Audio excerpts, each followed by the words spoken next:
lui-même, il va tailler ces pierres par l'esprit. La vie de l'esprit va faire que nous serons des pierres taillées. Et si vous remarquez bien dans ce verset-là, on dit qu'il n'y avait pas de marteau.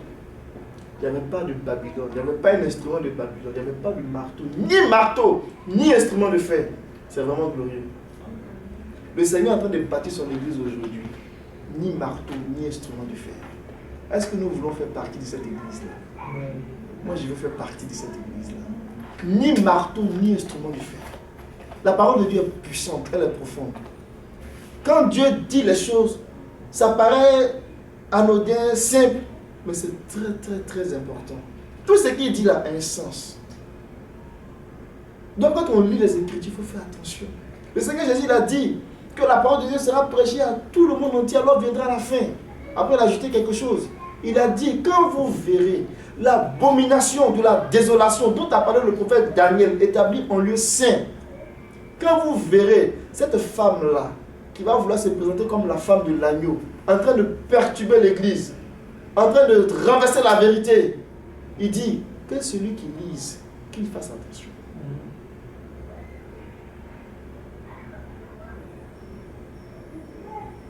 Celui qui lit les Écritures, qu'il fasse attention. S'il veut comprendre ce qui se passe. On n'a pas eu besoin d'avoir une lumière éclatante là pour se rendre compte que le temple que Salomon a bâti, c'était sans boule de fer, ni marteau. La grâce de Dieu a fait que on voit et puis on compare, on dit ah c'est ce qui se passe. Et puis on a le comportement qui va avec. Babylone, c'est l'oppression. Babylone, c'est l'oppression, c'est le marteau. Babylone, c'est pesant. Ça nous prive de notre liberté. Ça nous empêche d'avoir l'esprit de la liberté, de vivre l'esprit de la liberté.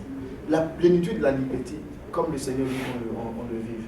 Pas parce qu'on veut vivre dans le libertinage. Non, ça n'a rien à voir avec ça. L'esprit de la liberté, c'est l'esprit de Dieu. C'est l'esprit qui nous conduit où Dieu veut. Ce n'est pas l'esprit qu'on a formaté. Ce n'est pas l'esprit qu'on a mis dans un statut. Ce n'est pas l'esprit qu'on a mis dans un plan. Ce n'est pas l'esprit qu'un homme a mis dans une vision pour satisfaire ses intérêts. Non. L'esprit de la liberté, c'est l'esprit de Dieu. La Bible dit dans 2 Corinthiens chapitre 3 que le Seigneur c'est l'esprit. Et là où l'esprit du Seigneur est, la liberté est là. Si on est dans un système où on n'a pas la liberté, déduisons. Déduisons. Là où le Seigneur est, il y a l'esprit de la liberté. Et si on n'a pas la liberté quelque part, c'est Babylone qui est là. C'est Babylone qui est là. Des fois même dans certains lieux de prière, de culte, tu arrives, on te dit non. Le matin, si tu dois mettre le cantique, on doit choisir des cantiques pour réveiller les gens. Ce n'est pas n'importe quel cantique que tu dois donner en introduction. Il faut chanter un cantique vivant parce qu'ils sont endormis. C'est un peu comme si on leur disait, il faut que tu prennes ton café d'abord avant de commencer à adorer. Donc il y a les cantiques qu'on doit chanter le matin, très tôt, et puis il y a les cantiques qu'on doit chanter après que les gens sont bien réveillés. C'est Babylone. Les vrais adorateurs adoreront Dieu en esprit et en vérité. Dans la simplicité. Dans la simplicité. Amen. Amen. Je voulais qu'on regarde quelque chose. Dans Jérémie 50, un autre aspect de comment Babylone symbolise l'oppression. Dans Jérémie 50, verset 19, quand il est arrivé à Babylone, qu'est-ce qu'il a fait? Quand il est arrivé à Jérusalem, je ramènerai Israël dans sa demeure. Il aura séparé du Carmel et du Bazan, et son âme se rassasiera sur la montagne d'Éphraïm et de Galaad. Amen. Oui, tu peux continuer. En ces jours, en ces temps-là, dit l'Éternel, on cherchera l'iniquité d'Israël et elle n'existera plus. Amen. Le péché de Juda, et il ne se trouvera plus, car je pardonnerai au reste que j'aurai laissé. Amen. On va remonter un peu vers le verset 17, parce qu'il y a une pensée que je voulais récupérer là-dedans. Israël est une brebis perdue que les lions ont pourchassée. Le premier à la dévorer a été le roi d'Assyrie. Donc, les 10 tribus qui ont été annexées, le roi d'Assyrie. Et il dit, le dernier à lui briser les os a été le roi de Nebuchadnezzar. Donc, comme un marteau, il a brisé les os de Juda. Mais le briser les os là, c'est-à-dire qu'il a brisé la structure, il a brisé l'essentiel, il a brisé le temple, il a brisé ce qui faisait même Juda.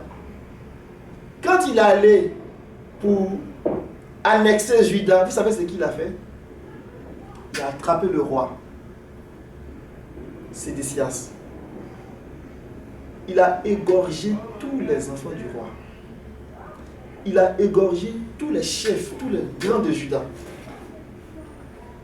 Il a pris le roi, il a rendu aveugle le roi. Et il a lié les mains du roi avec des lérins jusqu'à sa mort. Ce que Babylone a fait là, c'était spirituel. Aujourd'hui, Babylone est rentrée, a infecté les assemblées, décapité tous les grands.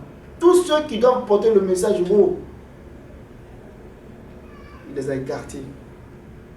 Ce sont les gens qui sont pleins d'intérêts maintenant, qui sont pleins de business, qui sont pleins de... Tout ce qu'ils voient, c'est le business.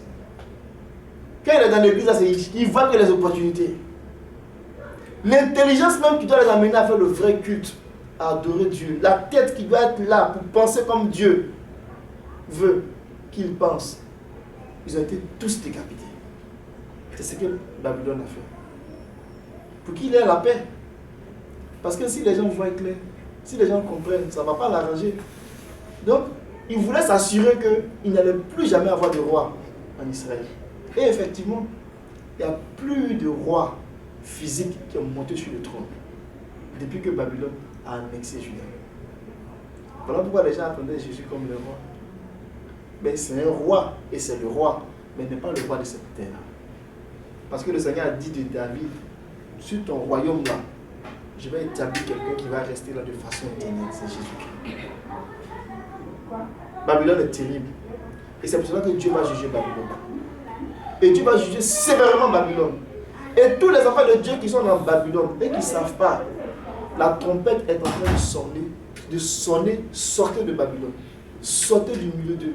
Tous ceux qui adorent Dieu de façon bancale, de façon obscure, Dieu est en train, à travers un corps de personnes, on n'est pas les seuls, hein. Ils sont nombreux, je vous dis, dispersés partout dans le monde, en train d'annoncer ce message-là, et en train de dire, sortez, on a fini avec la comédie, sortez de Babylone, sortez de la plaisanterie, allons-y adorer le vrai Dieu. Allons-y adorer le vrai Dieu. Allons-y adorer le vrai Dieu. Babylone, c'est la confusion. Quand ils ont commencé à monter la tour de Babel pour se donner un nom, qu'est-ce que Dieu a fait? Non, Dieu a jeté sur eux un esprit d'égarement. Il a confondu les langues. Pour faire quoi? Pour briser le langue, pour briser la force qu'ils avaient, pour pouvoir élever cette tour-là, ce système. Dieu a brisé ça. Et Dieu le fait aujourd'hui encore. Dieu le fait aujourd'hui encore. On ne va pas rentrer dans les détails, mais pour ceux qui sont curieux, allez-y regarder et considérer l'histoire de l'Église. L'Église que les apôtres nous ont laissée a été infiltrée. Ça a commencé quand les gens ont commencé à établir des évêques sur les églises. Et dans les villes, on mettait les... Ils avaient commencé à choisir des personnes comme des responsables sur des villes. Mais au temps des apôtres, on dirigeait les églises de façon collégiale. Il n'y avait pas de chef. Et ils ont commencé à mettre des gens, on dit, bon, toi, tu es le responsable de Québec. Toi, tu es le responsable de Montréal. Toi, tu es l'évêque de ceci. Toi, tu es l'évêque de cela. Parce que l'évêque, à la base, ça veut dire ancien. Il n'y a rien de mal à cela. Mais quand ils ont commencé à établir des évêques, ça veut dire ancien. Évêque, ça veut dire ancien. Quand ils ont commencé à établir des évêques, des anciens, comme des personnes qui devaient diriger des villes, ils ont commencé à prendre en importance, en pouvoir. Ce qui a donné que l'évêque de Rome, comme c'était une place tournante, il a commencé à prendre plus de valeur que les autres. Et avec le temps, il est rendu évêque des évêques. Et aujourd'hui, il porte le nom de pontife tous les noms que vous pouvez imaginer. Et ces noms, ce sont des noms qui sont attribués à Jésus. Et que lui, homme qui est né dans la chair, dans le péché, il s'attribue ces noms-là. Dieu va juger Babylone. Terriblement. Et ce système-là est monté, est monté, est monté. Depuis le 3e siècle, est monté avec puissance. Et a assiégé toutes les nations. A camouflé l'évangile. A perduré pendant des années, pendant des siècles. Dieu a suscité les gens. Pour ceux qui sont curieux, vous pouvez aller voir Martin Luther l'Allemand au XVIe siècle, qui était dans le système de catholicisme romain, il était assis là-dedans. Quand il a commencé à comprendre, et c'est avec lui-même qu'on a commencé à évoquer la notion de captivité de Babylone. Il disait que non, c'est pas possible. L'église que les apôtres nous ont laissée, c'est pas ce qu'on voit. L'église que nous avons aujourd'hui là en captivité, il faut qu'on la délivre de la captivité. Et il a été le premier à traduire, je crois, du grec en allemand, il a traduit la Bible.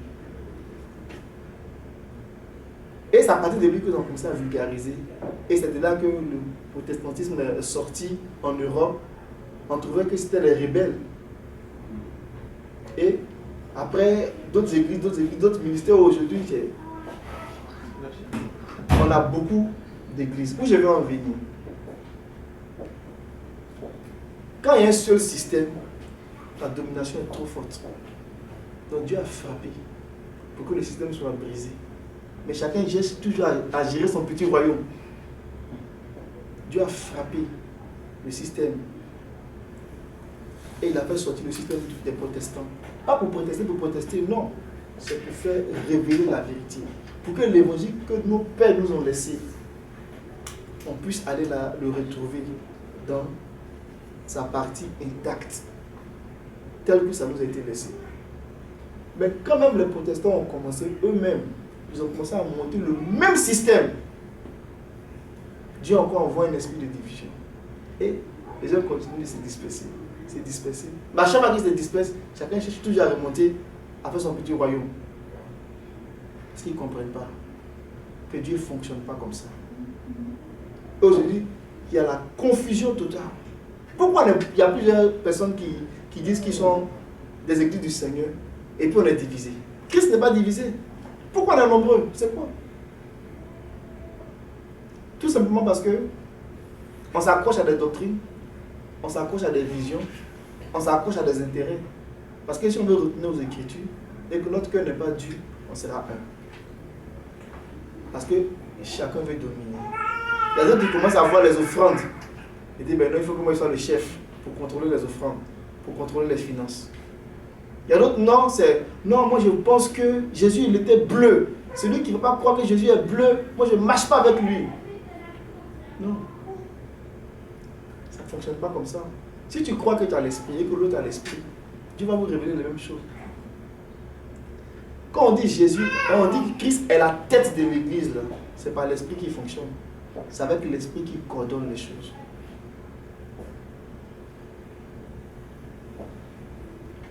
Babylone fait beaucoup de choses terribles.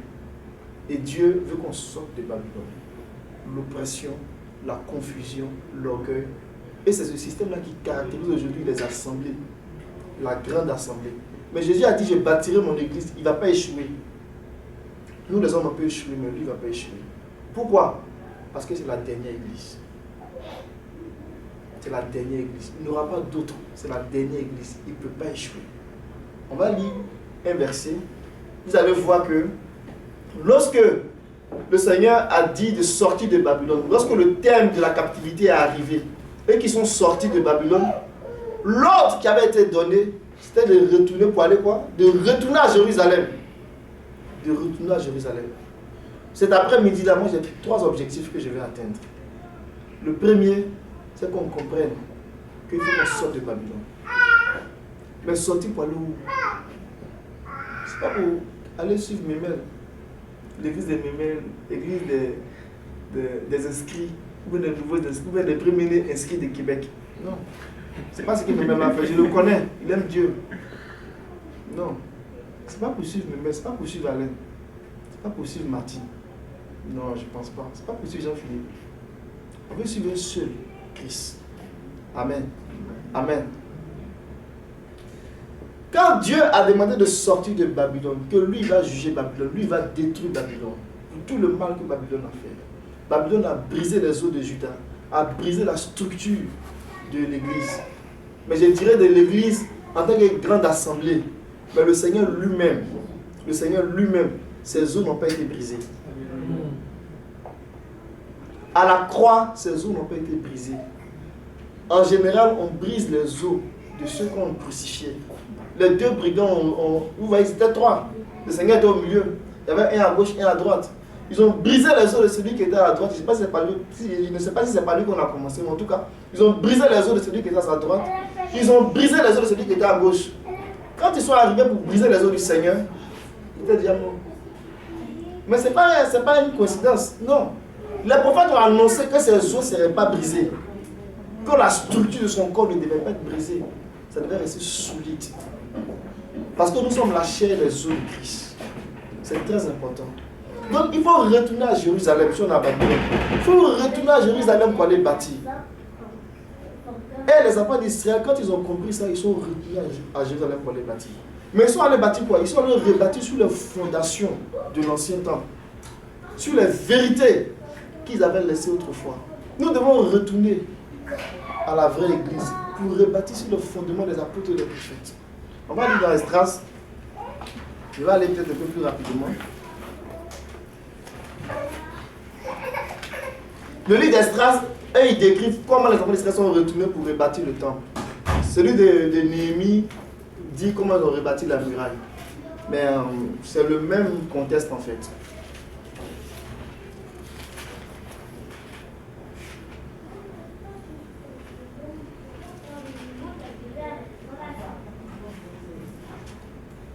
On va aller dans Esdras.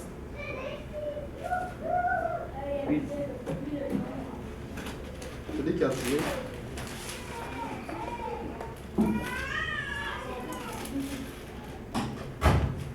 On va lire Esdras 3, chapitre 3, verset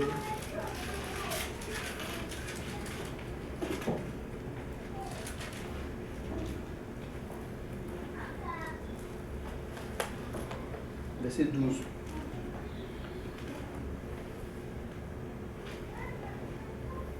Mais plusieurs des prêtres et des lévites et des chefs de terre qui étaient âgés et qui avaient vu la première maison sur son fondement, se représentant cette maison-là, pleuraient à haute voix. Mais plusieurs élevaient leur voix avec des cris de réjouissance et d'allégresse, et le peuple ne pouvait discerner la voix des cris de joie et d'allégresse d'avec la voix des pleurs du peuple. Cependant, le peuple poussait de grands cris de joie, en sorte que la voix fut entendue bien loin. Amen. Amen. C'est un épisode qui était assez triste, joyeux et triste. Je vais vous expliquer tantôt pourquoi. Quand le Seigneur leur a demandé de retourner pour rebâtir, il y a 4 choses que je veux qu'on retienne.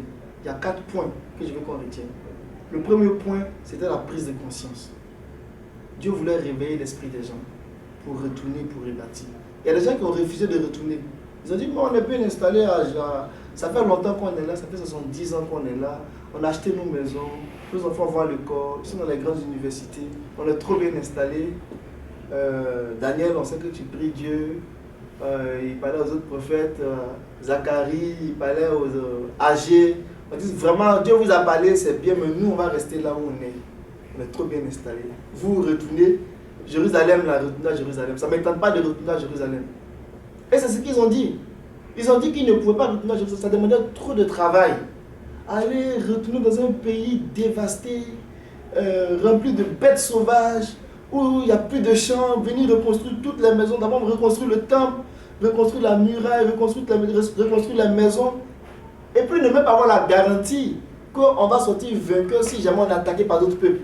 Donc pourquoi aller se mettre dans des complications? D'autres ont refusé de retourner. Mais Dieu a fait un travail remarquable. Il a commencé par susciter un roi qu'il appelait Cyrus, le roi Cyrus. Et il a dit à Cyrus, retourne. Je vais le lire dans Ésaïe. Vous allez voir ce qu'il a dit à Cyrus. Ésaïe 44. Ça va venir rejoindre le point que j'emmenais tantôt sur la fondation. Ésaïe 44, le verset 26. À partir du verset 26. Il dit, je confirme la parole de mon serviteur et je mets à l'exécution les décisions annoncées par mes messagers. Je dis à propos de Jérusalem, amen, je dis à propos de Jérusalem, elle sera habitée, et à propos des villes de Juda, elles seront reconstruites, et je relèverai leurs ruines. Amen. Amen. Je dis aux profondeurs de la mer, asséchez-vous, je vais faire disparaître vos courants. Je dis à propos de Cyrus, il est mon berger, il accomplira toute ma volonté. Il dira à Jérusalem, sois reconstruite, et au temple, que tes fondations soient posées. Amen. Amen. Vous voyez, voici la vision qu'il avait. Reconstruire la ville, poser les fondations du temple. Dieu a réveillé son esprit. Dieu a réveillé aussi l'esprit de tous ceux qui cherchaient Dieu, qui avaient soif.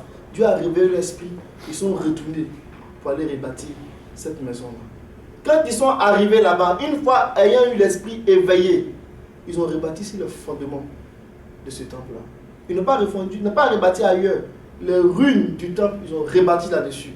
Ils n'ont pas pris un autre terrain. Non, ils sont allés sur les ruines du temple pour rebâtir là-dessus. Nous devons retourner à Jérusalem. Nous devons retourner à la vérité de l'Église.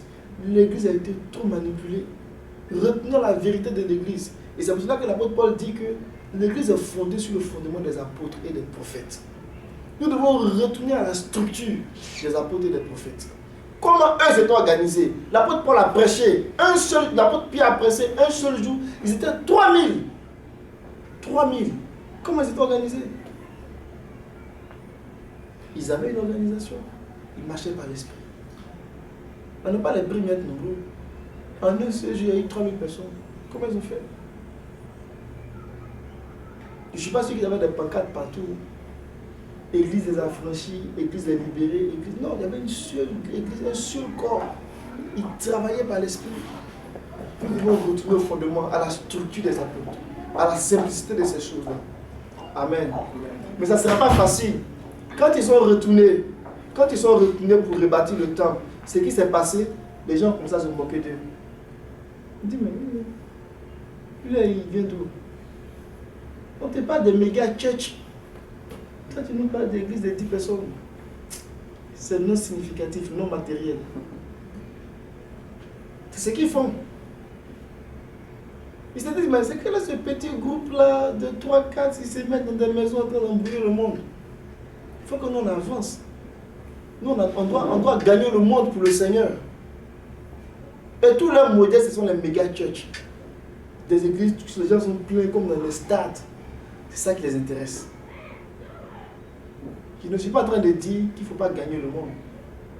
Je dis retenons la simplicité de l'évangile. Faisons les choses comme nos pères dans la foi nous ont laissé. L'héritage qu'ils nous ont laissé, c'est ça qu'on doit faire. Amen. Amen. Donc déjà, moi, c'est levé pour nous décourager. Quand il dit nous, ce n'est pas nous qui sommes ici. Décourager ceux qui auront la nostalgie de retourner à Jérusalem. Ceux qui vont avoir ce fort sentiment-là de bâtir selon le Seigneur, de faire selon le modèle du Seigneur. Il y aura des oppositions. Mais ne regardez pas à ça. Parce que quand même Israël était retourné, les gens se moquaient d'eux. On va lire quelques passages, vous allez voir, les gens se moquaient d'eux. Lisons dans Esdras, chapitre 4, versets 2 à 4.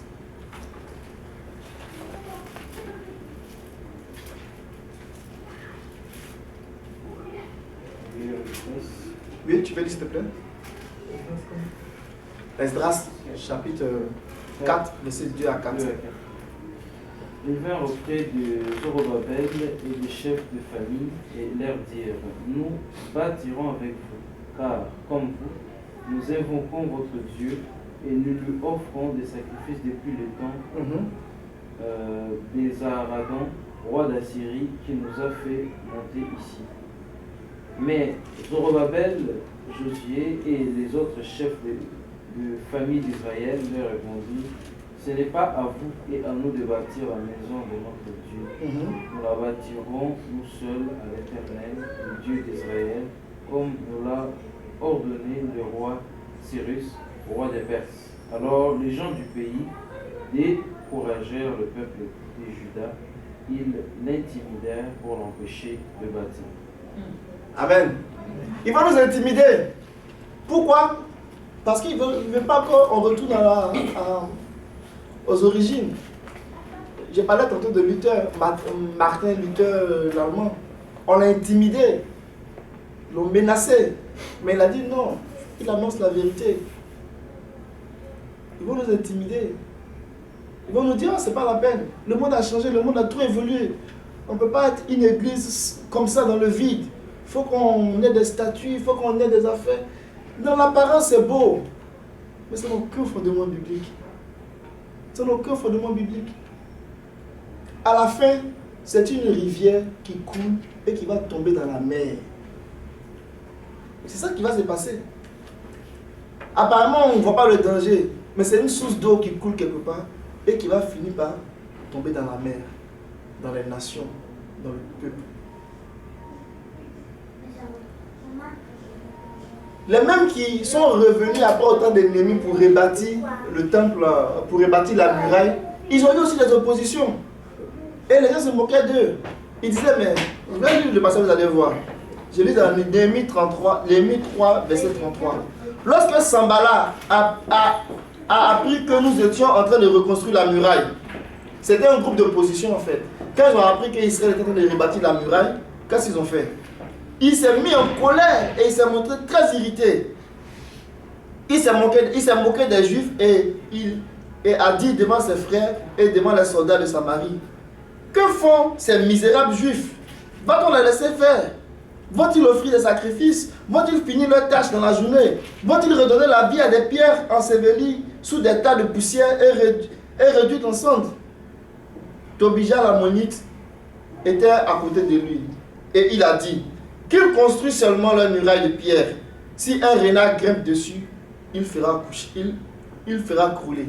Il le fera crouler. Amen. Vous voyez? Il disait que même si un renard grimpe sur ce mur qu'ils sont en train de construire là, ça va s'écrouler. Tellement ils étaient jaloux de voir que les enfants d'Israël ont commencé à rebâtir le temple, à rebâtir la muraille, à écouter et à retourner aux paroles du Seigneur. On aura des ennemis. En tout cas, tous ceux qui auront à cœur de revenir à la vérité, ça ne sera pas seul. On aura des ennemis. Mais c'est là que ça devient intéressant. Ça devient intéressant dans le verset qu'on a lu dans Esdras. Quand ils ont fini de reconstruire le temple était fini. Et ils étaient contents. Mais parmi eux, il y avait les gens de la génération de Salomon. Ceux qui ont vu la gloire du temple de Salomon. Donc quand ils ont vu le temple qui a été reconstruit, ils ont vu que vraiment, c'était pas la même gloire. Et ils ont commencé à pleurer. Mais les jeunes qui étaient nés à Babylone, quand ils sont arrivés, ils étaient contents parce que pour eux, ils avaient un temple. Est-ce que vous comprenez? C'est là que le prophète Agé a prophétisé. Et puis le prophète Agé a dit, Agé chapitre 2, verset 9. C'est là que le prophète Agé a prophétisé pour les encourager. Et c'est là que vous allez comprendre un mystère.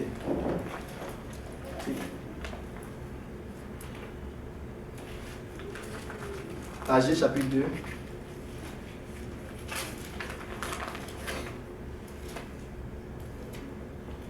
Agé 2. Oui. La gloire de cette dernière maison sera plus grande que celle de la première, dit Yahvé des armées. Amen. Amen. Quand on lit ça, on se dit, mais c'est quoi? Ce prophète-là, il était contemporain, il a vu les événements. Et donc, pendant que les enfants d'Israël, d'autres se réjouissaient parce qu'ils avaient un temple, d'autres pleuraient parce que la gloire qu'ils ont vue au temps de Salomon, ils ne l'ont pas vue. Ils disent, mais on a fait tout ça pour ça.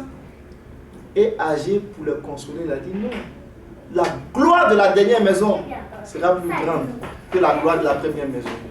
La question que je vais vous poser, c'est de quelle maison parle-t-il, Agé? Parce que ce jour-là, quand